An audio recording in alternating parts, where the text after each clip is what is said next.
अस्सलामुअलैकुम। Ask me physics channel में आपको खुशामदीद कहता हूँ। ये चैप्टर नंबर 3 क्लास 9 फ़िज़िक्स के पहली वीडियो है जिसमें हम डायनामिक्स चैप्टर इसका नाम है और इसकी इंट्रोडक्शन पढ़ेंगे और इसमें हम ये पढ़ेंगे कि फ़ोर्स क्या चीज़ होती है, उसको हम डिटेल से समझाने की कोशिश करेंगे। तो पहले तो हम जब फ़िज़िक्स को स्टडी करते हैं तो हमें पता है कि फ़िज़िक्स जो है वो ब्रांच ऑफ साइंस है, लेकिन ये इतना वसीशा है कि इसको दो बड़े ग्रुप्स में आम तौर पर जो बुक्स फ़िज़िक्स के होते हैं इसको दो ग्रुप्स में तकसीम करके रखता है। एक होता है क्लासिकल फ़िज़िक्स और दूसरा होता है मॉडर्न। ठीक है, अब मॉडर्न जो है उसका थोड़ा बहुत आप आगे पढ़ोगे क्लास 10 में, लेकिन जो क्लासिकल फ़िज़िक्स होता है उसको की जो बेसिक आप जब पढ़ते हैं फ़िज़िक्स की बेसिक, तो उसमें आपको आपका वास्ता जो है वो मैकेनिक्स ब्रांच से होता है। फ़िज़िक्स के कई ब्रांचेस है, क्लासिकल फ़िज़िक्स में भी इसके सब ब्रांचेस है। जो मैकेनिक्स है, जो स्टडी ऑफ मोशन आप उसको कह सकते हैं। इसमें आप सारी जो ऑफ मोशंस के साथ जुड़े हुए तमाम फ़िज़िकल क्वांटिटीज़ और रिलेटेड टर्म स्टडी करते हैं। फिर मैकेनिक्स को हमने दो ग्रुप्स में तकसीम किया था कि कैनेमैटिक्स है एक, जो पिछला चैप्टर नंबर 2 इस पर हमने पढ़ लिया। उसमें हमने ये पढ़ा कि हाउ अ बॉडी मूव। ठीक है, हाउ अ बॉडी मूव और बॉडी के मूवमेंट के साथ जो रिलेटेड टर्म्स थे, जैसे कि हमने पढ़ा था डिस्टेंस। ठीक है, डिस्टेंस उसमें पढ़ा था, टाइम जो पढ़ा था उसमें एक्सेलरेशन भी हमने पढ़ लिया। इनिशियल वेलोसिटी और फाइनल वेलोसिटी के टर्म्स को हमने बार बार पढ़ा था। तो हमने इन चीज़ों को पढ़ा था और सिर्फ उसका इस्तेमाल किया, मुख्तलिफ़ फार्मूले उससे जनरेट किए और उस पर हमने प्रॉब्लम्स भी सॉल्व किए जो रियल लाइफ के प्रॉब्लम थे। बाद जगहों पर हम जो है सिर्फ मूवमेंट और ये चीज़ें जो है ना ये डिस्कस करते हैं और इसी की वैल्यूज़ को हम फाइंड करते हैं। लेकिन यहाँ पर जब हम डायनामिक्स के ब्रांच में आते हैं, डायनामिक्स जो है वो भी स्टडी ऑफ मोशन है, लेकिन हम इसमें पढ़ेंगे कि वाई अ बॉडी मूव, यानी बॉडी क्यों मूव करती है। ये याद रखा जाए कि बॉडी मूव क्यों करती है। तो हम पहले जब ये स्टडी करते थे तो इनका हमने ये नहीं पढ़ा कि डिस्टेंस क्यों बढ़ा है, टाइम क्यों कम लिया गया है, या एक्सेलरेशन क्यों पैदा हुई है, इनिशियल से फाइनल या फाइनल से इनिशियल वेलोसिटी बना तो क्यों बना। ये सारी चीज़ें हमने नहीं पढ़ी, हमने ये किया कि इसको सॉल्व किया। अब यहाँ पर हम इन्हीं चीज़ों के बारे में पढ़ेंगे, लेकिन हम पढ़ेंगे कि डिस्टेंस जो है ज़्यादा कवर होगा, कम कवर होगा, ज़्यादा टाइम में होगा, कम टाइम में होगा, एक्सेलरेशन क्यों प्रोड्यूस हुई, इनिशियल और फाइनल वेलोसिटी आपस में क्यों इंटरचेंजेबल है, ये कहाँ से ये क्यों हो गए। तो इसके बारे में हम पढ़ेंगे और इन सब का जवाब जो है ना वो हमें फोर्स टॉपिक ही में मिलेगा। और डायनामिक जो है ये हमारा जो है चैप्टर है और इसमें आगे आकर हम अभी फोर्स को डिस्कस करेंगे डिटेल के साथ। हमारा जो एक्चुअल फर्स्ट टॉपिक है इस चैप्टर का वो है फोर्स। तो फोर्स को कैसे डिफ़ाइन किया जाता है। फोर्स जो है, फोर्स को एक एजेंट कहा गया है। एजेंट अब किसे कहते हैं, एजेंट को आम अल्फाज में हम कहते हैं काम करने वाला। कोई काम करने वाला है, ये एक एजेंट है जो कि एजेंट पुश भी हो सकता है, ठीक है, और पुल भी हो सकता है। ये याद रखें कि ये एक पुश या पुल दोनों में से एक हो सकता है, ठीक है, जो कि प्रोड्यूस करता है एक्सेलरेशन को। ठीक है, एक मास में या एक ऑब्जेक्ट में, ठीक है, एक ऑब्जेक्ट में जो कि मटेरियल होता है, ठीक है, तो वो क्या प्रोड्यूस करता है, एक्सेलरेशन, प्रोड्यूस एक्सेलरेशन, ये एक्सेलरेशन प्रोड्यूस करता है। और उसी डायरेक्शन में यानी ए का और एफ का, यानी यहाँ पर अगर आप एफ कहते हैं तो फोर्स हम कहेंगे, क्योंकि ये फोर्स का सिंबल है, कैपिटल एफ हम लेते हैं। ए और एफ का जो डायरेक्शन होगा वो सेम होगा, ठीक है, ये दोनों जो हो गए एक दूसरे के साथ जो है ना इसकी डायरेक्शन सेम होगी। हमेशा फोर्स और एक्सेलरेशन की डायरेक्शन सेम होगी। जिस डायरेक्शन में आप फोर्स लगाते हो उसी डायरेक्शन में एक्सेलरेशन प्रोड्यूस होगी। अब यहाँ पर जब हम बात करते हैं, चलो इसको एक प्रैक्टिकल एग्जांपल के साथ लेते हैं। एक मास है, एक बॉक्स है जिसका कुछ ना कुछ मास होगा। अगर आप इसी पर फोर्स लगाओगे तो फोर्स की डायरेक्शन इस तरफ है, तो इसमें जो एक्सेलरेशन प्रोड्यूस होगी वो भी इसी डायरेक्शन में होगी। अब यहाँ पर हम इसकी अगर जिक्र करते हैं, अगर इसकी इनिशियल वेलोसिटी 0 मीटर पर सेकंड है, तो फोर्स के बाद इसकी जो वेलोसिटी होगी वो नॉन ज़ीरो होगी, कुछ ना कुछ होगी। और जब वेलोसिटी इंक्रीज़ हो रही है, अब वहाँ पर वेलोसिटी जो है इंक्रीज़ हुई, तो एक्सेलरेशन पॉजिटिव एक्सेलरेशन है, ठीक है, ये पॉजिटिव है। जब पॉजिटिव एक्सेलरेशन है तो याद रखिए पॉजिटिव एक्सेलरेशन में वेलोसिटी की और एक्सेलरेशन की डायरेक्शन सेम होती है। बॉडी इस डायरेक्शन में इसकी वेलोसिटी यानी मोशन पैदा हुई है, तो एक्सेलरेशन की वैल्यू भी जो है वो भी उसकी डायरेक्शन भी इसी तरह होगी, और फोर्स और एयर दोनों की डायरेक्शन सेम है। अब यहाँ पर दूसरा केस अगर हम कंसिडर करते हैं, ठीक है, तो एक ऑब्जेक्ट है जो कि मूव हो रहा है, ठीक है, ये मूव हो रहा है, ये मूव है, इसमें मूवमेंट है, ये रवाना है, और डेफिनेटली इसकी इनिशियल वेलोसिटी जो है वो कम से कम ज़ीरो नहीं है, चाहे वो ज़्यादा हो कम हो, लेकिन ज़ीरो नहीं होगा, यानी रेस्ट में नहीं है, ठीक है, ये मूव मोशन के हालत में है। अब इसकी मोशन इस डायरेक्शन में है, ठीक है, और जब इस पर आपने अपोजिट फोर्स अप्लाई किया, अब इसको रोकने के लिए हम इस पर जो फोर्स लगाएंगे वो इस डायरेक्शन में लगाएंगे ताकि इसकी वेलोसिटी डिक्रीज हो जाए, और एवेंचुअली आखिरकार ये क्या हो जाती है 0 मीटर पर सेकेंड, और बॉडी जो है यहाँ पर रुक गई, ठीक है, ये बॉडी यहाँ पर रेस्ट में आ गई। अब यहाँ पर आप देख सकते हैं कि वेलोसिटी जो है वो इस डायरेक्शन में है, लेकिन कम हो रही है। जब वेलोसिटी कम होने जा रही हो तो उस केस में एक्सेलरेशन जो है वो नेगेटिव होती है। अब नेगेटिव क्या क्या मतलब होता है, यानी वेलोसिटी के अपोजिट होती है। तो यहाँ पर एक्सेलरेशन वेलोसिटी की अगर डायरेक्शन इस तरफ है तो एक्सेलरेशन की डायरेक्शन इस तरफ होगी, और इसी डायरेक्शन में फोर्स भी अप्लाई हुआ है। तो यहाँ पर ये दोनों एग्जाम्पल से हमें पता चला कि फोर्स जो है हमेशा आपके लिए जो एक्सेलरेशन प्रोड्यूस करेगी उसकी डायरेक्शन और फोर्स की डायरेक्शन हमेशा सेम रहेगी। इसी एग्जाम्पल को आप ये तो अभी जो हम पढ़ रहे थे ये पुश था, फोर्स जो है हम उसको पुश की सूरत में जो है यूज़ कर रहे थे। इसमें पुल भी हो सकता है, यानी मतलब एक कार्ट है, ठीक है, जो कि इसका कोई मास है, उसमें आपने कोई रस्सी बांधी हुई है, ठीक है, या किसी गधा गाड़ी में जब एक गधा होता है या टांगे में जो घोड़े की सिचुएशन होती है, ठीक है, तो वो भी जो है वो इसको क्या करता है, पुल करता है, ठीक है, ये इसको पुल करता है। तो इसी में भी जब भी ये जा रहा है तो फोर्स इसी डायरेक्शन में है, यानी इस तरफ पुल होने जा रहा है इस कार्ट पर, तो ये जो है ये भी इसमें जो एक्सेलरेशन प्रोड्यूस होगी वो इसी डायरेक्शन में होगी। तो पुल और पुश ये दोनों जो है आपको जब भी एक एग्जांपल सामने आएगा तो दोनों की कंसेप्ट आपको आसानी के साथ क्लियर होगा। फोर्स चाहे पुल सूरत में हो या पुश सूरत में हो, वो डायरेक्शन जो है एक्सेलरेशन की और फोर्स की वो हमेशा सेम रहेगी। अच्छा, अब हम थोड़ा डीप जाते हैं तो हम देखते हैं कि फोर्स और एक्सेलरेशन ये एक दूसरे के लिए लाजिम व मलजूम है, यानी फोर्स के बग़ैर एक्सेलरेशन पैदा नहीं हो सकती। एक्सेलरेशन हमेशा फोर्स की ही मोहताज होती है, चाहे वो एक्सेलरेशन लीनियर हो, यानी इस केस में जो है, चाहे वो आप ग्रेविटेशनल एक्सेलरेशन ले तो वो भी एक ग्रेविटी जो ज़मीन की जो ग्रेविटी है उसी की वजह से, तो वहाँ पर भी फोर्स ही है जो ऑब्जेक्ट को ग्रेविटेशनल एक्सेलरेशन पर मजबूर करती है। अगर आप एक्सेलरेशन को देखते हैं तो एक्सेलरेशन में ऐसी क्या चीज़ है जो फोर्स की वजह से ही जो है वो डिस्टर्ब होती है। तो एक्सेलरेशन की जो डेफिनीशन हम करते हैं, change in velocity with time. तो एक्सेलरेशन दो फिज़िकल क्वांटिटीज से बना है। टाइम जो है वो इंडिपेंडेंट होता है, ठीक है, ये इंडिपेंडेंट है, आज़ाद है, मतलब कि ये जो है आप यहाँ पर ये इंडिपेंडेंट है, आज़ाद है, ये किसी भी फोर्स का मोहताज नहीं।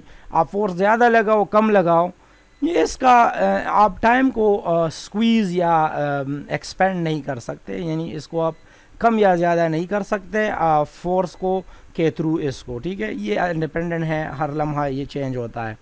अब यहाँ पर वेलोसिटी है, तो वेलोसिटी जो है एक ऐसी चीज़ है जो फोर्स से जो है ना वो इस पर चेंज आएगी, ठीक है।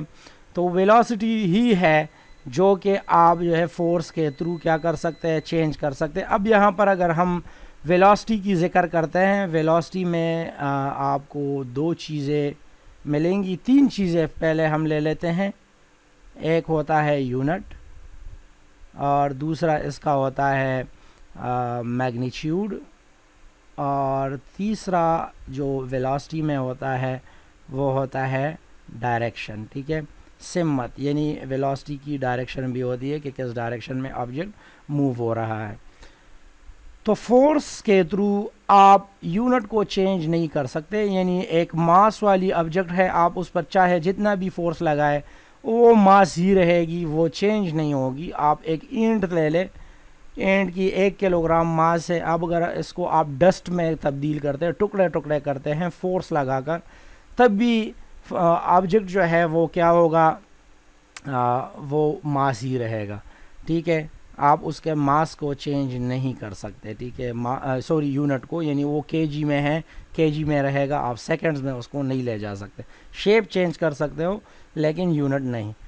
दूसरी चीज़ जो मैग्नीट्यूड है, आप कम फोर्स लगाते हैं तो कम एक्सेलरेशन प्रोड्यूस होगा, यानी मैग्नीट्यूड में जो चेंजेस आएगी वो कम आएगी, लेकिन मैग्नीट्यूड चेंज होगी। ज़्यादा फोर्स लगाओगे तो ज़्यादा मैग्नीट्यूड में चेंज आ सकता है। ये जो है ये हमारा यहाँ पर हमने डिस्कस कर दिया कि वेलोसिटी में एक तो मैग्नीट्यूड जो है ये भी फोर्स पर जो है डिपेंड होती है, दूसरी डायरेक्शन, आप एक ऑब्जेक्ट की डायरेक्शन फोर्स ही के थ्रू इसको आप चेंज कर सकते हैं। आप देख सकते हैं कि कोई भी गाड़ी जब आप मोड़ में घुमाते हो तो स्टीयरिंग व्हील पर ही जो है वो फोर्स लगाई जाती है और ये बॉडी जो है मूव हो जाती है। तो आपको यहाँ पर दूसरी चीज़ भी क्लियर हो गई कि वेलोसिटी में डायरेक्शन या मैग्नीट्यूड या दोनों जो है वो आप फोर्स से चेंज कर सकते हैं। तो हम कह सकते हैं कि किसी भी ऑब्जेक्ट की आप डायरेक्शन चेंज कर सकते हैं या उसकी जो मोशन की मैग्नीट्यूड है वो भी चेंज कर सकते हैं फोर्स के थ्रू। असल में इन्हीं दोनों में जब चेंज आता है, वेलोसिटी के इन्हीं दोनों टर्म्स में जब चेंज आता है तो एक्सेलरेशन प्रोड्यूस होती है, और वही एक्सेलरेशन जो है ना फिर फोर्स के साथ हम रिलेट करते हैं। और क्लास 9 में जितना भी आप फोर्स का जिक्र करोगे तो आपके पास एक्सेलरेशन ही जो है वो आप इसको इसके साथ रिलेटेडली पढ़ोगे। लेकिन फोर्स की जो मज़ीद हम डेफिनीशन करेंगे वो भी बहुत ज़रूरी है। अभी ये तो एक किताबी डेफिनीशन थी जो कि हमारा आगे इस्तेमाल होगा, लेकिन इसके साथ हम ज़रा इसकी ब्रॉड डेफिनीशन पढ़ेंगे कि ये क्या चीज़ है, और फिर इसके कुछ रिलेटेड टर्म्स भी है, फोर्स क्या है, इसकी नोइयत क्या है, तो इसको भी अभी हम पढ़ेंगे। अब अगर फोर्स को डीपली और देखा जाए तो ये एक ऐसा एजेंट है कि ये करता भी है या तो डू करता है, यानी हो जाता है इससे, ठीक है, करता है, या फिर हम इसको कह सकते हैं कि ये कम से कम ट्राई कर सकता है, ट्राई या डू। ये दोनों जो है हम इसके अभी पढ़ेंगे कि एजेंट जो है या तो कोशिश कर सकता है या कर सकता है, ये काम को कर सकता है। तो पहली चीज़ यहाँ पर जो हम डिस्कस करेंगे कि ये एजेंट हमारे लिए क्या करेगा, तो ये स्टार्ट मोशन करता है, ठीक है, स्टार्ट मोशन, या हम कह सकते हैं ट्राई टू स्टार्ट मोशन। इसे कहने की ज़रूरत क्यों पड़ी कि ट्राई टू, तो अब हाँ हम कहते हैं कि एक ऑब्जेक्ट है, ठीक है, वो ज़मीन पर पड़ी हुई है, जब आप इस पर फोर्स लगाते हैं तो ये डेफिनेटली ये मूव होने लगेगा अगर आप इस पर फोर्स लगाते हैं, ठीक है। लेकिन यहाँ पर अगर आप दूसरे एग्जाम्पल को देते हैं कि एक बहुत जो यहाँ पर एक दीवार है, ठीक है, ये एक दीवार है, वॉल है, ठीक है। अब यहाँ पर अगर आप फोर्स लगाते हैं तो क्या होता है, यहाँ पर फोर्स जो है आप लगाते तो हैं, लेकिन ये वॉल जो है ये स्टिल इन रेस्ट है। तो अब यहाँ पर मूवमेंट पैदा नहीं हुई। तो एक बंदा कह सकता है कि अगर स्टार्ट मोशन, यहाँ पर तो ये मोशन स्टार्ट नहीं हुआ है, तो ये क्या ये फोर्स नहीं है? जी ये फोर्स है, लेकिन इनफ नहीं है, लेकिन फोर्स है, काफ़ी नहीं है। इस दीवार को मूव करने के लिए शायद ये फोर्स कम है, इसलिए ये इसमें मोशन प्रोड्यूस नहीं करता। अगर इसकी बजाय हम ज़्यादा मैग्नीट्यूड वाले फोर्स लगाए, शायद ये दीवार मूव होने लगे, यानी गिर जाएगा।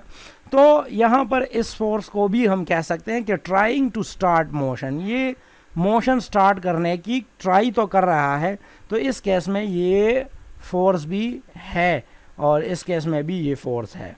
अब यहाँ पर जब दूसरी चीज़ हम इसकी स्टडी करेंगे तो ये स्टॉप मोशन करती है, ठीक है, स्टॉप मोशन, स्टॉप मोशन, या हम यहाँ कहेंगे ट्राई टू स्टॉप मोशन।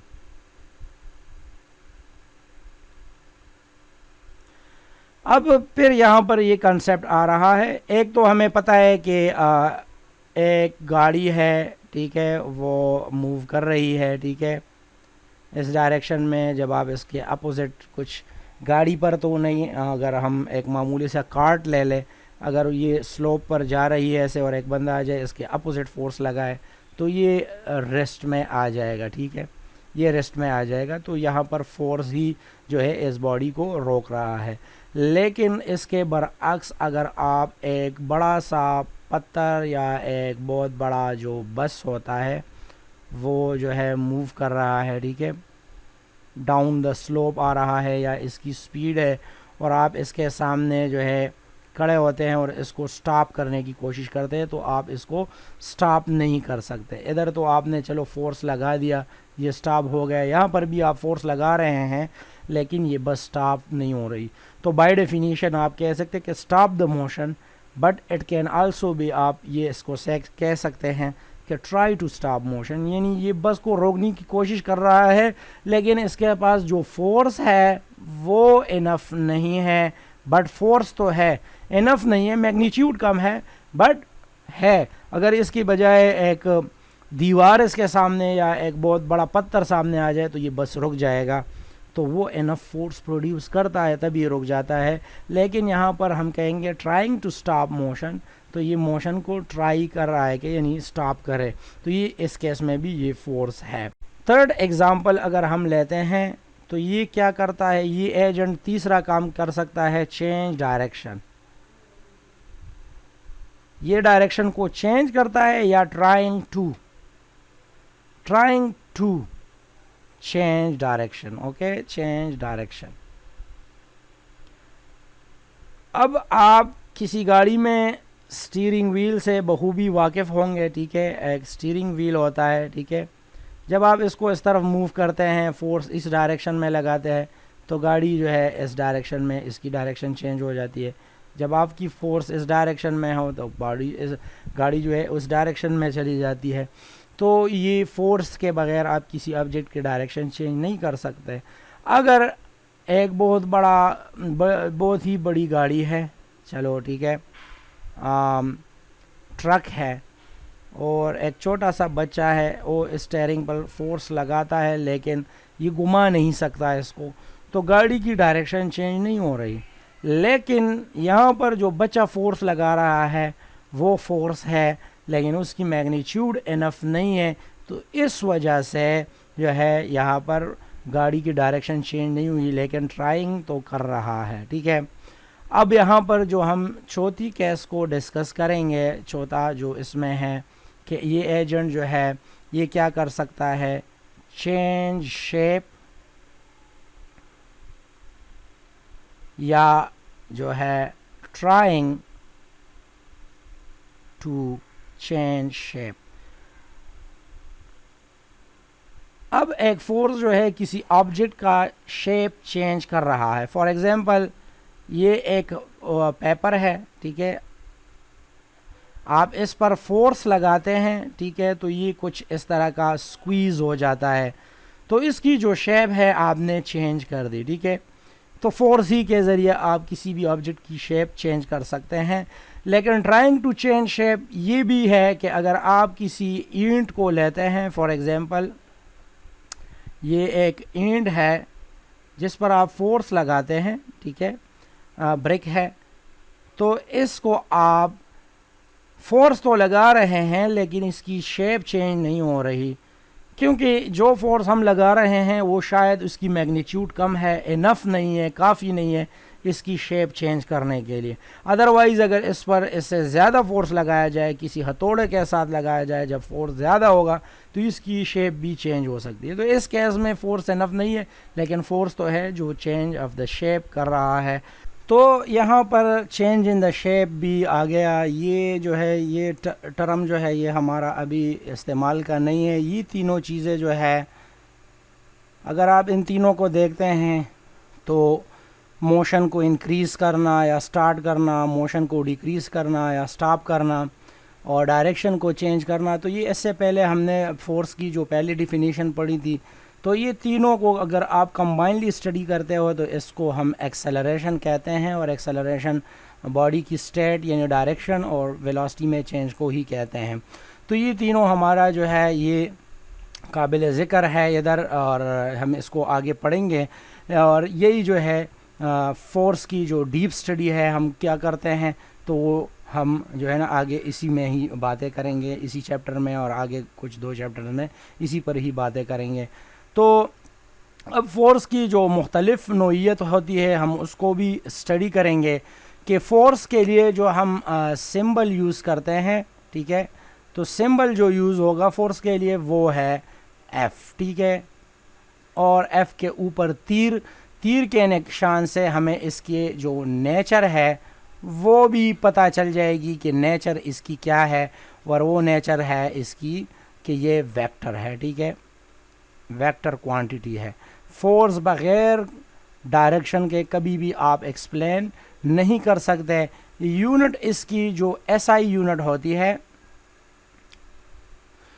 तो चूंकि फोर्स का जो कंसेप्ट था वो न्यूटन ही ने इंट्रोड्यूस किया था, तो इसका जो यूनिट होता है वो न्यूटन होता है, ठीक है। न्यूटन किस चीज़ के बराबर है, ये आगे जाकर ये किलोग्राम मीटर पर सेकंड स्क्वायर, यानी इसमें मास भी है और एक्सेलरेशन भी है। तो इसका जो फार्मूला है वो, इसका जो फार्मूला आएगा हमारे पास, तो वो है फोर्स इक्वल टू, ये यहाँ इक्वल नहीं है, force equal to mass into acceleration. अभी ये इधर इतना ही समझना चाहिए, क्योंकि आगे पर हम जाएंगे तो न्यूटन के कवानीन में ये फार्मूला भी हमारे पास आ जाएगा प्रूफ करने के लिए। तो वहाँ पर हम इसको प्रूफ करेंगे और किस तरह से ये यूनिट बनता है और ये हम इसको कैलकुलेट करते हैं। तो एस आई यूनिट जो है वो जो है न्यूटन है और formula F is equal to M A है। तो ये भी हमारे पास आ गया है। और अगर आप किसी 1 न्यूटन को, अगर इसके यूनिट को आप डिफ़ाइन करना चाहते हैं कि 1 न्यूटन, जो हम इसको इस तरह भी लिख सकते हैं फुल, तो ये क्या होता है, ये कितना फोर्स होता है जब 1 kg ऑब्जेक्ट में जब 1 मीटर पर सेकंड स्क्वायर एक्सेलरेशन प्रोड्यूस होती है, यानी 1 किलोग्राम बॉडी की अगर आप स्पीड 1 मीटर पर सेकंड इंक्रीज़ करते हैं या डिक्रीज़ करते हैं, तब उस फोर्स को हम कहेंगे 1 न्यूटन। और ये आगे फिर हम अगेन डिस्कस करेंगे इंशाल्लाह जब हम न्यूटन के कवानीन पढ़ेंगे। बस इतना ही समझना चाहिए कि इसकी जो यूनिट है वो 1 किलोग्राम मास ऑब्जेक्ट की जब 1 मीटर पर सेकंड वेलोसिटी, 1 सेकंड में, टाइम का भी जिक्र करना ज़रूरी है, 1 सेकंड में जब उसकी वेलोसिटी 1 मीटर पर सेकंड इंक्रीज़ या डिक्रीज़ हो जाए, तो फिर हम कहेंगे यहाँ पर जो फोर्स अप्लाई हुआ है वो क्या है, वो है 1 न्यूटन। यहाँ पर एक एग्ज़ाम्पल से हम देख सकते हैं कि 1 kg एक पत्थर है या जो भी है 1 kg है। अगर हम इसकी जो वेलोसिटी है 1 सेकंड में, अगर हम इसकी वेलोसिटी में यानी चेंज इन वेलोसिटी लाते हैं, कितना, 1 मीटर पर सेकंड चेंज इन वेलोसिटी आता है, चाहे वो इंक्रीज फॉर्म में हो या चाहे वो डिक्रीज फॉर्म में हो, तो इस ऑब्जेक्ट पर अगर ये सिचुएशन होल्ड करता है तो इस ऑब्जेक्ट पर जो फोर्स यूज हुआ है वो है 1 न्यूटन। ठीक है, तो यहाँ से हमने इसको भी क्लियर कर दिया। अब फोर्स के कुछ टाइप्स होते हैं, जो दो मेजर टाइप्स होते हैं। एक होता है कांटेक्ट फोर्स।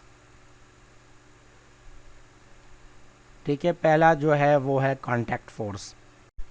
कांटेक्ट फोर्स में हम स्टडी करते हैं, या वो फोर्स होता है जिसमें फोर्स वाली ऑब्जेक्ट जो होती है, यानी एक बंदा किसी चीज़ को फोर्स कर रहा है, यानी इस बॉक्स पर जब आप फोर्स लगाते हैं, एक बंदा फोर्स लगाता है, तो वो इसके साथ कांटेक्ट में आएगा। ठीक है, ये कांटेक्ट फोर्स होगा। यानी आप जब किसी चीज़ पर फोर्स लगाओगे तो उसको टच करना जो है वो लाजमी होगा, यानी टच जो है उसमें ज़रूर होगा।